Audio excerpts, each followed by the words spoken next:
Seperti diungkap oleh Presiden Jokowi tadi, hingga kini arah peta koalisi menjelang Pilpres 2024 masih belum jelas dan masih sangat dinamis. Semua serba mungkin terjadi sebelum akhirnya nanti didaftarkan ke KPU. Meski hingga kini sudah ada 3 nama mengerucut sebagai bakal calon presiden di pemilu 2024, tetapi belum juga diketahui siapakah bakal calon wakil presiden dari masing-masing calon presiden tersebut, termasuk juga partai pengusungnya. Bagaimana sebenarnya arah koalisi Pilpres 2024? Pagi ini kita akan bahas dengan sejumlah narasumber, diantaranya ada Ketua DPP PDIP, Bang Andreas Hugo Pereira, ada juga anggota Dewan Pembina Partai Gerindra, Bang Andre Rosiade, dan juga Ketua DPP Partai Nasdem, Kang Saan Mustafa. Selamat pagi Kang Saan, Bang Andre, Bang Andreas. Selamat pagi Mas Timi, Terima kasih sudah Bang bergabung bersama Andreas kami. dan Bang Saan. Selamat pagi semuanya. Pertama mungkin Kang Saan baru saja menyelesaikan acara Akbar kemarin, berjalan dengan lancar, selamat atas pelaksanaan tersebut. Ada liputannya juga di Harian Kompas hari ini Kang Saan, dan ini merupakan salah satu lagi pertunjukan bagaimana kekuatan dari sebuah partai gitu, apa yang dilakukan oleh Nasdem juga kemarin. Nah, kita bicara soal koalisi yang kita dengar selalu dari koalisi manapun sebenarnya selalu mengatakan koalisi solid, koalisi solid, koalisi solid. Tapi di sisi lain juga politisi pasti akan mengatakan bahwa semua politik itu apapun bisa terjadi, semua cair hingga harinya benar-benar didaftarkan di KPU, koalisinya adalah apa saja. Apakah bahwa bertiga mengonfirmasi hal ini, apakah sesolid itu atau sebenarnya masih cair? Lebih berat ke solid atau cair? Mungkin saya ke Kang Saan terlebih dahulu. Ya, seperti yang terlihat ya dalam momen-momen baik yang tampak gitu ya, seperti kemarin misalnya ketika Nasdem punya acara, itu mitra koalisi perubahan itu ada Ketua Umum Partai Demokrat, Mas AHY, ada juga Presiden PKS, Hadir ya. Ustadz Saiful, hadir semua. Dan dalam momen apapun baik yang dilakukan oleh partai mitra koalisi, ketua-ketua umum dari koalisi selalu hadir. Dan ini menunjukkan tidak hanya ke internal koalisi, tapi juga ke publik bahwa koalisi yang Nasdem bangun bersama dengan Demokrat dan PKS itu memang solid, memang utuh, bahwa masing-masing partai koalisi membangun komunikasi dengan partai-partai yang lain, itu hal yang biasa, hal yang... Ya, Kang Saan. Halo Kang Saan, bisa mendengar suara saya? Tampaknya terputus gambar dengan Kang Saan. Oke, nanti kita akan kembali lagi ke Kang Saan. Kita coba perbaiki dulu komunikasi dengan Kang Saan, tampaknya tiba-tiba terputus. Saya ke Bang Andre dengan PKB. Lebih ke karena semua ini punya... sudah masuk lagi ke Kang Saan. Kang Saan, mohon maaf, sudah bisa mendengar suara saya? Ya, boleh Mas, dengar. Sekitar 30 detik terputus tadi, tiba-tiba koneksi kita hilang. Boleh diulang sedikit tadi, Kang Saan?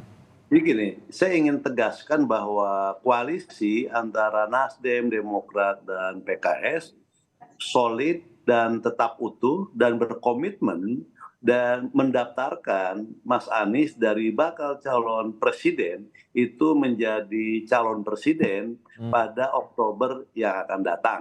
Itu menjadi komitmen semua. Siapapun dan itu cawapresnya juga, itu Kang Saan ya? Iya, siapapun cawapresnya, karena dalam kesepakatan itu juga sudah disepakati oleh 3 partai koalisi terkait dengan urusan calon wakil presiden, itu sepenuhnya diserahkan ke Mas Anies. Jadi siapapun nanti yang dipilih oleh Mas Anies dan Mas Anies bisa memberikan rasionalisasi ke 3 partai, partai-partai tidak akan ada yang keberatan. Oke, nah bahwa ada juga komentar yang kita dengar dari AHY yang bertanya mengenai apakah akan ada partai dalam koalisi yang keluar kalau AHY menjadi cawapres. Itu tidakkah ini juga menunjukkan bahwa masih ada kok dinamikanya, masih mungkin kok yang dikatakan solid ini ternyata berubah, berkurang mungkin jumlah koalisinya, Kang Saan? Saya katakan lagi, kalau Mas Anies memang menunjuk Mas AHY sebagai calon wakil presiden, keadaan itu adalah berangkat dari pertimbangan-pertimbangan rasional Mas Anies, ada kecocokan, misalnya yang kedua juga bisa saling melengkapi, yang ketiga juga bisa memberikan efek elektoral buat Mas Anies sebagai calon presiden untuk kontestasi di 2024 yang akan datang, tidak ada masalah. Jadi apa yang misalnya Mas Ahaye tanyakan ketika misalnya Mas Anies memilih Mas Ahaye ada partai yang akan meninggalkan, itu kan kita pertanyaan untuk mempertegas aja bahwa tidak ada partai yang akan keluar dari koalisi perubahan. Jadi saya tegaskan karena kita semua sudah sepakat siapapun nanti yang dipilih oleh Mas Anies, apakah itu Mas Ahaye, apakah itu Ustadz Saiku, atau di luar koalisi sekalipun misalnya ada nama-nama yang beredar hari ini, itu tidak ada persoalan bagi Nasdem maupun bagi mitra koalisi Demokrat maupun PKS. Karena kita terus membangun komitmen, membangun kebersamaan di koalisi untuk tetap solid dan untuk tetap semakin utuh, semakin kuat. Baik, Kang Said, saya ke Bang Andre, ini juga koalisi dengan PKB. Kalau kita lihat dari luar gitu ya Bang Andre ya, kita nggak tahu mungkin sampai ke dalam-dalam, tapi kita lihat dari luar tampaknya seperti kurang ngasih cincin aja gitu istilahnya Bang Andre. Karena ini tampaknya kan dua figur besarnya udah kita tahu lah siapa di sini ya. Tentu saja Pak Prabowo dan Caimin gitu. Pak Prabowo sudah jelas, memang sudah dinyatakan Pak Prabowo juga sudah bersedia akan maju dalam pemilihan presiden 2024. Tinggal calon wakilnya siapa. Tapi seperti saya bilang tadi, dua figurnya kan jelas nih.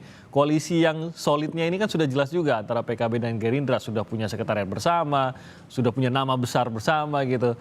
Tapi apa yang seperti seakan-akan obvious gitu, jelas terpampang nyata, tidak juga diumumkan. Sehingga masih ada pertimbangan-pertimbangan. Sehingga kalau ada keraguan untuk mengajak si teman dekatnya ini menjadi pendampingnya, tidakkah itu mengancam kedekatan dari si teman dekat ini bagi Gerindra, Bang Andre?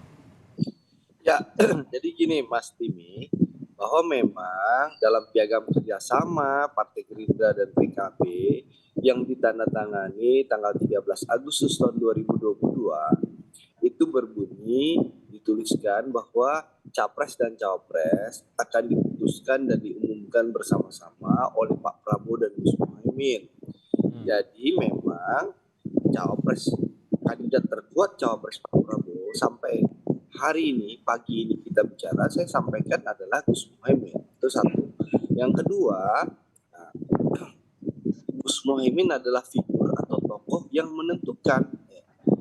Selain beliau kandidat terkuat Cawapres Pak Prabowo, juga beliau adalah figur yang menjadi penentu atau pemegang kunci Inggris Cawapresnya Pak Prabowo. Itulah aturan piagam kerjasama yang kita tandatangani tanggal 13 Agustus yang lalu. Nah, kenapa Pak Prabowo dan Gus Muhaimin belum mengumumkan cawapresnya? Sekali lagi tentu kami Pak Prabowo dan Gus Muhaimin menunggu momentum dan waktu yang pas untuk mengumumkan. Itu yang pertama. Yang kedua, ada komitmen Pak Prabowo dan Gus Muhaimin untuk terus menambah rekan koalisi. Dan alhamdulillah bulan Juli ini insya Allah satu persatu sampai bulan dekati pendaftaran di KPU, itu partai-partai akan mendeklarasikan tambahan dukungan kepada Pak Prabowo di koalisi kebangkitan Indonesia Raya. Jadi intinya seperti itu. Dan tadi kan jadi ada kemungkinan koalisi akan bertambah besar ya, khususnya ya bulan tentu Juli. Komitmennya Pak Prabowo dan Gus Muhaimin bahwa beliau berdua punya komitmen yang sama. Membangun Indonesia harus dilakukan secara bersama-sama dengan semangat gotong royong. Indonesia tidak bisa dibangun hanya dengan satu kekuatan politik saja, tapi harus dilakukan secara bersama-sama. Indonesia ini begitu luas, begitu majemuk. Kita harus bersama-sama membangun Indonesia dengan semangat gotong royong. Itulah komitmen Pak Prabowo dan Gus Muhaimin. Seperti itu, Timi. Yang sedang intens pembicaranya dengan partai mana kalau boleh tahu, Bang Andre? Ya, kita tentu terus berkomunikasi pertama dengan partai parlemen seperti PAN dan Golkar. Insya Allah komunikasinya sangat baik dan begitu intens. Insya Allah mohon doanya, mohon restu dukungan seluruh masyarakat. Mudah-mudahan Insya Allah PAN dan Golkar pada saatnya semuanya akan diperhatikan. Itu satu. Yang kedua tentu partai-partai non parlemen. Kita komunikasi komunikasi dengan beberapa partai non parlemen, dan insya Allah sudah ada 4 yang mengisyaratkan akan mendeklarasikan mendukung Pak Prabowo. Tunggulah waktunya, setiap partai tentu punya mekanismenya, punya prosedurnya, punya aturannya. Nanti insya Allah satu persatu akan mendeklarasikan dukungan kepada Pak Prabowo. Insya Allah, apalagi kita lihat mulai April sampai Juli ini Pak Prabowo sekarang di posisi nomor 1. Ini tentu menambah daya tarik kekuatan koalisi kebangkitan Indonesia. Ya. Apalagi rakyat semakin rasional, semakin objektif, mereka tahu mana yang orisinil, mana yang plastik, sehingga alhamdulillah Pak Prabowo sekarang unggul di posisi nomor 1. Meskipun fitnah, hujatan, bahkan dalam beberapa waktu sekarang kaset rusak diulang-ulang lagi seperti pelanggaran HAM, ya itu kaset rusak sekali 5 tahun selalu diulang-ulang kembali gitu loh. Ya tapi alhamdulillah rakyat semakin objektif, rasional, bahwa Indonesia butuh persatuan, Indonesia butuh pemimpin kuat di tengah krisis, dan bisa melanjutkan program Pak Jokowi, ya Pak Prabowo jawabannya. Alhamdulillah.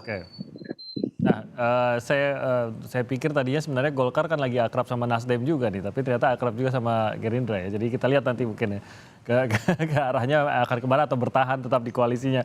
Tapi nanti mungkin kita akan bahas lebih jauh. Kita ke Bang Andreas. Bang Andreas, kalau kita dengar dari Pak Jokowi dalam pernyataan yang tadi kita sempat putar bahwa koalisi ini masih belum jelas kok begitu. Nah, mungkin nih Pak Jokowi nggak tahu nih sebagai pribadi atau sebagai seorang kader PDIP juga nih berbicara demikian, tapi mungkin kita boleh tangkap juga berarti PDIP pun belum memfinalisasi koalisinya gitu, dan ada keadaan yang sedikit serupa dengan apa yang tadi saya tanyakan kepada Bang Andre, antara Gerindra dengan PKB bersama PDIP dengan P3, mungkin agak cukup jelas secara natural bahwa P3 itu punya kader baru yang sebenarnya di survei itu moncer, apalagi pernah maju juga kok dalam Pilpres sebelumnya gitu. Tapi sepertinya tidak lantas menjadi pilihan. Saya bicara soal Sandiaga Uno gitu, Bang Andreas. Nah, apakah koalisinya juga terancam kalau akhirnya tidak mengambil siapapun yang dicalonkan oleh anggota koalisi yang lainnya hingga saat ini, Bang Andreas?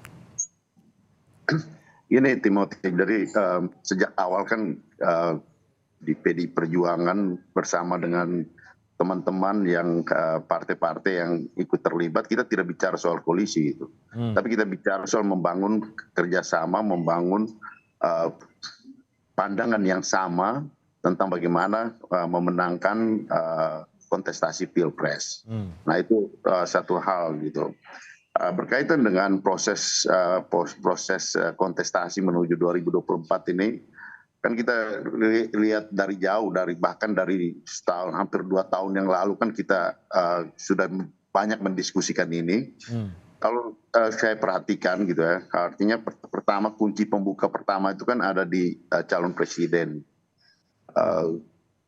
Kunci pembuka kedua itu nanti akan ada di calon wakil presiden gitu. Dan kalau kita lihat sekarang kan peta calon presidennya sudah kelihatan gitu.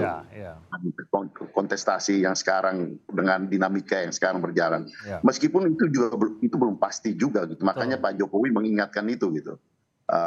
Beliau mengingatkan tentu sebagai seorang pemimpin di Republik ini, juga tentu sebagai kader PDI Perjuangan menyampaikan itu kepada para relawan yang sangat kuat afiliasi dengan beliau, untuk supaya tetap menjaga kondusivitas dari peta politik yang ada sekarang ini. Gitu. Mungkin Bang Andreas, mungkin saya kasarnya kalau ada yang gagal berkoalisi bisa jadi nggak maju gitu juga ya maksudnya ya Bang Andreas ya, jadi belum final gitu ya. Ya, karena situasi ini, dinamika ini masih memungkinkan terjadinya pergeseran-pergeseran dan perubahan. Ini belum pasti, makanya beliau mengingatkan itu gitu, bahwa peta ini belum pasti gitu. Yang pasti kan nanti ketika nanti masuk pendaftaran nanti gitu.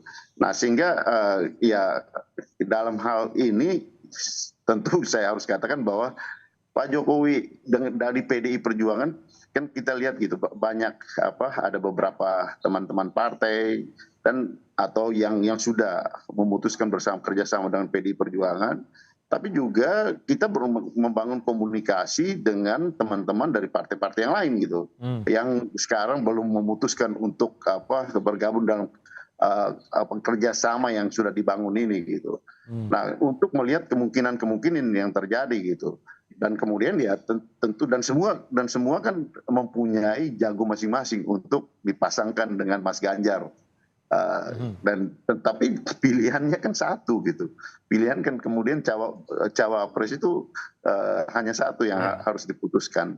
Nah, disinilah saya kira dinamika ini akan berkembang, dan ya tentu PDI Perjuangan tentu akan ya di sini keputusan itu ada di ketua umum, dan tentu akan berkonsultasi dan berbicara dengan Pak Jokowi untuk ya sebagai kader PDI Perjuangan untuk sama-sama memutuskan ini gitu. Karena itulah kunci kunci pembuka dari peta politik dinamika menuju kontestasi 2024. Gitu. Oke, tapi setidaknya dengan P3 apakah sebenarnya sudah ada mulai dorongan atau sudah mulai pengajuan namakah dari P3, karena kita tahu selain Sandiaga Uno ya tentu saja ketua umum juga bisa diajukan sebagai kader terbaik untuk mendampingi calon presiden begitu. Adakah itu sudah mulai dibukakan dengan partai Anda, Andreas? Itu kan dari opsi-opsi itu kan sudah bisa kelihatan gitu kan, bisa opsi-opsi, tapi kan nah ini semua adalah opsi. Opsi-opsi yang untuk kemudian ya ketika putusan itu dengan memperhatikan opsi-opsi yang masuk di situ. Kan kita pada Rakernas terakhir kemarin kan Mbak Puan sampaikan itu, setelah Rakernas ada beberapa nama. Dan dari nama-nama yang ada itu kan merupakan opsi-opsi yang mungkin di dalam kontestasi ya, untuk bersama dengan Mas Ganjar. Tapi perubahan itu akan terjadi di dalam proses yang berjalan ini gitu. Dalam arti bahwa dari opsi-opsi yang ada ini atau tambahan yang akan muncul dari luar itu mengikuti peta dinamika. Kenapa, Mas Timothy? Harus kita akui juga bahwa calon wakil presiden yang akan mendampingi calon presiden yang ada sekarang ini, boleh saya katakan bahwa itu adalah akan menjadi determinan, ikut menentukan proses pemenangan daripada kontestasi Pilpres 2024 gitu. Jadi salah satu faktor game changernya itu nanti akan ada di situ. Karena kalau kita lihat yang sekarang kan praktis boleh dikatakan dinamis dalam posisi yang relatif stabil dari elektabilitas yang ada sekarang ini. Kalaupun ada perbedaan-perbedaan, itu perbedaan ada di dalam margin error gitu kan. Nah, sehingga salah satu faktor pengubah itu akan ada di peta cawapres nanti. Iya, dan ini kenapa membutuhkan pertimbangan yang matang siapa yang akan menjadi cawapres ya. Kita akan lanjutkan lagi nanti perbincangan ini. Kami akan jeda sebentar, tetap di Sapa Indonesia Pagi. Baik, di Sapa Indonesia Pagi kita masih membicarakan mengenai bagaimana dinamisnya koalisi parpol menjelang pemilu 2024. Hingga saat ini pun masih dinamis. Dan kita masih berbicara dengan Kang Saan Mustafa, ada Bang Andre Rosiade dan juga Bang Andreas Hugo Pereira di sini. Kang Saan, kemarin sebenarnya acara Nasdem yang berlangsung di GBK itu momentum juga tuh, Kang Saan. Bahkan ya mungkin kalau kita dengar gosip politik, sebenarnya Nasdem sudah siap tuh kalau mau mengumumkan nama calon wakil presiden. Benar nggak tuh Kang Saan bahwa sebenarnya tadinya mau dipakai juga untuk mengumumkan calon wakil presiden, tapi ya akhirnya belum ditentukan gitu Kang Saan? Ya, sebenarnya kan kalau untuk calon wakil presiden nama kan udah ada di Mas Anies ya, satu nama. Ini kan tinggal soal momentum saja ya. Momentum itu dalam arti waktu yang pas lah kan gitu kan. Waktu yang pas dengan banyak pertimbangan karena kita pendaftaran itu kan masih di akhir Oktober. Dari Juli ke akhir Oktober itu tentu banyak hal yang bisa memungkinkan terjadi. Kita pertimbangkan semua. Jadi calon wakil presiden, dan itu saya yakin sudah disepakati oleh semua koalisi. Nah, yang kedua juga misalnya di acara kemarin ya, seperti Mas Andre sampaikan, itu juga kan ada utusan khusus dari Partai Golkar juga menghadiri, selain oleh 3 dari kedua pimpinan dari partai koalisi PKS dan Demokrat kan ada utusan dari Golkar. Ini yang Kan. saya bilang kenapa Jadi saya pikir memang lagi akrab gitu. Ternyata akrab juga sama Gerindra gitu kan. enggak, soal itu kan komunikasi terus berjalan. Kan Hmm. gini, seperti kita udah punya modal dasar, yaitu modal dasar yang penting itu adalah presiden threshold. Ya, Itu kan sudah kita penuhi ya dengan tiga partai ini ya, Nasdem, Demokrat, PKS. Nah, modal dasar ini menjadi hal yang penting. Nah, tinggal sekali lagi memang kita juga sambil melihat dinamika kita juga tentu mendengar berbagai survei, mempelajari semua. Kita pelajari bahwa fluktuasi dalam survei itu hal biasa, hal yang dinamis itu penting. Tapi yang namanya soliditas, yang namanya keutuhan itu kan tetap penting, sehingga ketika misalnya ada momentum yang pas, ini ketika wakil presiden diumumkan oleh Mas Anies, ini bisa juga memberikan efek politik, efek kejut ya. dan yang menurut saya bisa signifikan gitu loh untuk terus mengangkat elektabilitasnya Mas Anies. Oke, jadi itu jelas menunggu Ini penting. Jadi ya, semua pertimbangan kita lakukan. Ini soal waktu saja. menunggu momentum berarti jelas. Nah, saya ingin tahu dari Ya. Bang Andre dan juga dari Bang Andreas, kalau dari Gerindra dan juga dari PDIP, apakah sama, benar-benar hanya menunggu momentum atau sebenarnya masih dalam proses lobbying, negosiasi dan seleksi sebenarnya? Bang Andreas mungkin terlebih dahulu, silakan Bang Andreas. Ya, saya lebih cenderung mengatakan masih di dalam proses yang itu tadi. Proses pencarian. Karena kita kan opsi-opsi kan. Kalau capresnya sudah pasti ya sudah diputuskan ya kader Ya. PDI Perjuangan. Sementara kan kalau kita lihat opsi-opsi cawapresnya kan beberapa gitu, dan itu hampir praktis sampai yang ada itu adalah ya non partisan gitu, atau dari luar bukan PDI Perjuangan. Sehingga kombinasi-kombinasi ini yang tentu akan masuk di dalam hitungan-hitungan gitu, dan kunci terakhirnya adalah bagaimana ya Ibu Ketua Umum ya dengan ya tentu kader senior dan juga ya Presiden Republik Indonesia Pak Jokowi ya, untuk berbicara dan sama-sama memutuskan ini gitu, karena itulah saya harus katakan kunci pembuka daripada proses pengambilan keputusan itu ada di dalam peta-peta seperti ini gitu.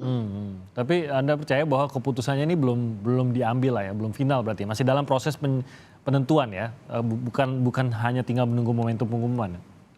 Ya kita semua tahu kalau sebelum ada keputusan itu belum ada keputusan Belum, gitu. oke. Jadi ini adalah proses menuju pada pengambilan keputusan. Semua juga tahu gitu bahwa ada opsi-opsi, dan opsi-opsi pasti ya dari opsi 10 menjadi opsi mungkin opsi 7, opsi 6, opsi 5 seperti itu gitu kan. Sehingga dengan demikian ya dari opsi-opsi yang ada ini kemudian ya diambil keputusan, atau mungkin ada perubahan-perubahan di dalam peta gitu kan. Itu Katakanlah bisa ya. peta-peta yang kan kalau kita lihat sekarang dari 3 bisa jadi 2 atau bisa jadi 4 gitu kan. Itu perubahan-perubahan seperti itu kan bisa harus ada di dalam hitungan dan dinamika yang ada gitu. Tapi tentu faktor penentu, faktor determinan itu akan ada di ya siapa calon wakil presidennya. Kalau Bang Andre bagaimana? Apakah masih dalam proses penentuankah oleh Pak Prabowo beserta Caimin, atau menunggu momentum seperti Nasdem? Tadi kan sudah jelaskan TV bahwa pertama tentu menunggu momentum yang pas dan tepat. Yang kedua tadi ingin menambah rekan koalisi. Nah, kalau soal penentuan itu ada di tangan Pak Prabowo dan Gus Muhaimin. Itu sederhana kok di Gerindra. Tapi maksudnya belum ada nama yang tinggal diumumkan tuh belum lah ya? Ya, nama yang kandidat yang terkuat tadi saya sudah tegaskan adalah Gus Muhaimin. Nah, Gus Muhaimin ini selain kandidat terkuat, beliau juga tokoh yang sangat menentukan siapa cawapres Pak Prabowo, karena beliaulah pemegang kunci Inggris. Jadi itu kelihatan. Sekarang yang penting tadi yang disampaikan Bang Saan, disampaikan Pak Andreas dan seluruh rakyat Indonesia, yang paling penting itu bahwasanya kita boleh beda partai, ya beda koalisi, tapi silaturahim, komunikasi dengan koalisi-koalisi lain harus kita jaga. Karena begini, membangun Indonesia itu harus dilakukan secara bersama-sama. Ya. Untuk Indonesia menjadi negara maju, elit-elit ini harus solid, harus bersatu. Nah, contoh Pak Prabowo mungkin sangat sulit dan sangat pelik kalau PDIP akan berkoalisi di Gerindra. Karena masing-masing sudah punya calon presiden.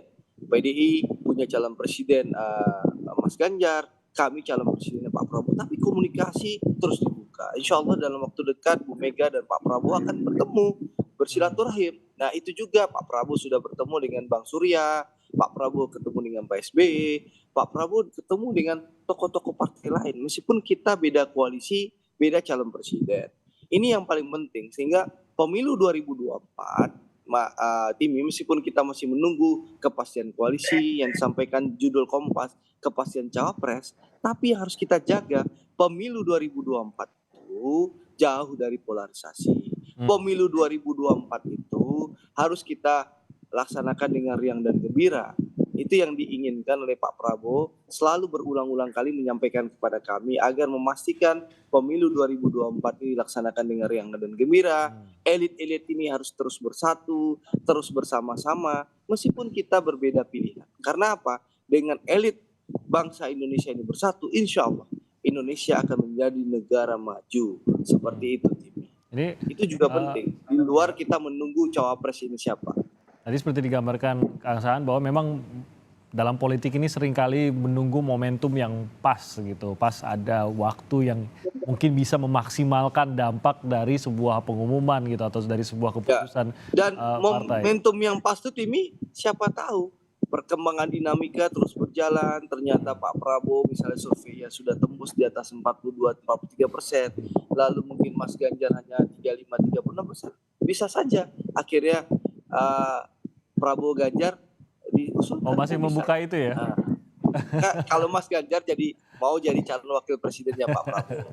Mungkin saya kasih Bang Andreas menanggapi kalau memang itu terjadi. Tapi ini mengada-ada gitu ya. Ya kan tadi politik itu dinamis. Oke Bang Andreas, diajak kerjasama gitu Bang Andreas. Nah, boleh lah kalau tanggapan dari Bang Andreas. Kalau komunikasi antara Pak Prabowo dengan Ibu Ketua Umum, Ibu Megawati Soekarno Putri kan sejak jauh-jauh hari sebenarnya, bahkan sudah komunikasi itu kan secara informal yang tidak sering juga mungkin tidak dipublikasikan, itu kan terjadi juga dan itu biasa gitu. Nah sehingga ya soal peta pengambilan keputusan kan kita semua tahu bahwa itu di PDI Perjuangan itu ada di Ibu Ketua Umum, tentu berbicara dengan Pak Jokowi sebagai kader senior yang juga presiden, dan pembicaraan itu akan menentukan gitu, akan sangat menentukan jalannya perjalanan ke depan. Itu juga bukan hanya menentukan di dalam PDI Perjuangan, tapi juga bisa jadi menentukan bagaimana komposisi di luar gitu. Nah saya kira itu yang akan kita lihat dalam perkembangan nanti. Gitu. Oke, ini curiganya justru pengumuman semua partai ngumuminya di 17 Agustus nih, karena menjelang Agustus, jadi harus cari waktu yang tepat. Kita lihat siapa yang kira-kira mengumumkan di 17 Agustus. Mungkin Nasdem biasanya cepat nih kalau ngumumin calon atau pengumuman keputusan biasanya cepat. Kang Saan, sudah mulai mendesak kan Nasdem untuk segera saja kita umumkan gitu. Kita curi layarnya begitu mumpung yang lain belum menentukan, Kang Saan. Ya kalau untuk yang tokoh utamanya kan kita udah umumkan, Mas Anies kan. Gitu. Dan termasuk dan cepat kita juga itu cepat dia. Kita juga cepat membangun koalisi kan gitu loh. Bahkan koalisi kita kan semakin solid. Dan kita juga tidak pernah mengekang koalisi untuk berkomunikasi dengan partai lain. Karena kita saling percaya satu sama yang lain. Jadi satu hal yang dibangun koalisi di perubahan ini, Nasdem, Demokrat, PKS itu adalah kebersamaan yang dibingkai atas saling kepercayaan. Sehingga apapun yang dilakukan oleh mitra koalisi yang lain, komunikasi satu dengan yang lain, tapi kita percaya bahwa mereka punya komitmen yang kuat untuk tetap membuat koalisi ini solid dan tetap membuat koalisi ini utuh. Dan itulah menjadi dasar dari koalisi yang kita bangun. Okay. Tapi insya Allah lah, kita momentumnya pasti akan ketemu yang paling pas. Nah, kalau kita lihat survei-survei pun nama cawapres juga sebenarnya sudah mulai mengerucut. Beberapa nama kita tahu juga sudah mulai diajukan kepada para calon presiden masing-masing. Seberapa besar, saya ingin tahu pendapat sederhananya saja dari Bapak-Bapak, mungkin dari Bang Andre terlebih dahulu. Seberapa besar kemungkinan Anda lihat akan ada muncul cawapres yang namanya mungkin tidak moncer di survei atau bahkan tidak ada di survei, ataukah sebenarnya kita sudah bisa baca itu di survei-survei, terutama survei-survei utama lah yang paling menjadi acuan sampai saat ini, Bang Andre? Ya, saya rasa Pak Prabowo sudah menyampaikan dalam satu dialog YouTube di Mata Najwa bahwa ada 6 nama dan berapa nama yang disampaikan ke Pak Prabowo, dan beliau sudah menyampaikan beliau bisa bekerja sama dengan nama-nama yang disebutkan itu. Ya, kita tunggu sajalah ya. Insya Allah di saat yang waktu yang pas, momen yang pas itu akan diumumkan. Tapi tentu sekali lagi cawapres harus melengkapi calon presidennya, dan cawapres yang akan dipilih tentu bisa membantu presiden dalam pemenangan, itu yang pertama. Yang kedua, tentu bisa bekerja sama 5 tahun bahu-membahu membangun bangsa dan negara, itu juga penting. Oke, Bang Andreas, kita tunggulah. Oke, Bang Andreas, mungkinkah ada nama kejutan kah, atau tampaknya memang ya yang tetap saja yang di dalam yang biasa muncul di survei-survei ini juga lah akhirnya yang kemungkinan besar akan diambil menjadi cawapres? Ya, kalau boleh saya katakan bahwa survei itu salah satu gitu, salah satu indikator gitu, tapi bukan satu-satunya gitu. Sehingga di dalam proses itu mungkin saja gitu, dalam arti mana yang kemudian akan menjadi faktor dominan, lebih dominan di dalam untuk menentukan perubahan tadi dari permainan ini gitu, dalam kontestasi ini gitu. Sehingga itu semua masih mungkin gitu, bahwa survei itu salah satu, tapi bukan satu-satunya untuk menentukan. Oke, Kang Saan, mungkinkah ada kejutan khususnya dari calon wakil presidennya Anies nanti? Ya, survei sekali lagi bagi kita itu kan salah satu indikator saja kan gitu. Tapi untuk menentukan cawapres kan bukan semata-mata mempertimbangkan faktor survei saja gitu. Tapi ada faktor-faktor yang lain. Nah, faktor-faktor yang lain itu kan gini, bagaimana misalnya calon wakil presiden itu mampu bisa saling melengkapi, bisa bekerja sama dengan baik agar 5 tahun ke depan nanti tentu rakyat memiliki kepastian bahwa calon presiden dan wakil presidennya itu benar-benar solid.